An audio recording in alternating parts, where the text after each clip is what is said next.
Terry Schilling, the executive director of the American Principals Project. Virginia Governor Glenn Youngkin recently signed an executive order regarding mask mandates in school children, and that seems to be at odds with what the school boards are doing. What can you tell me about that? Well, basically what Glenn Youngkin's done with his executive order is incredibly popular with Virginians. It's actually why he got elected in 2021. But it's very simple. It basically says parents are in charge of whether or not their kids wear a mask in school, and we're taking away that power from the schools and the school districts. It's going over very popularly with the voters, but the school districts are losing power, and so they're fighting it. They're primarily fighting it, though, because they're run and controlled entirely by the teachers' unions. So what's happening that's incredible is Democrats are actually bucking their own party, bucking their own coalition, the teachers' unions.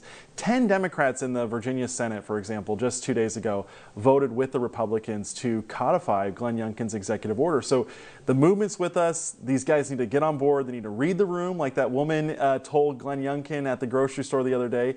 Read the room. We don't want your stupid masks anymore.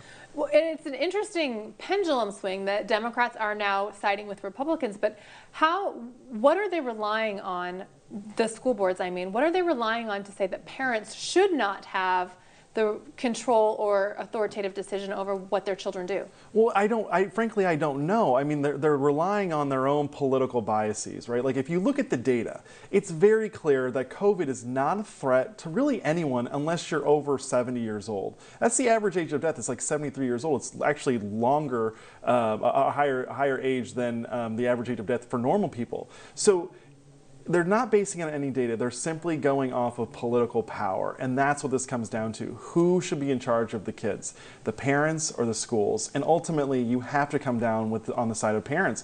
Parents know they love their kids more than anyone, and we know what's best for them. So when do we get resolution on this issue? Very soon. So the Virginia Senate just passed the legislation. I think the House is voting on it soon, and it's going to go to Glenn Youngkin's desk, and he's going to pass it. It's a bipartisan bill. It's a bipartisan effort. And it's not just like one Democrat joins the Republicans. It was 10 Democrats in the Senate joining Republicans.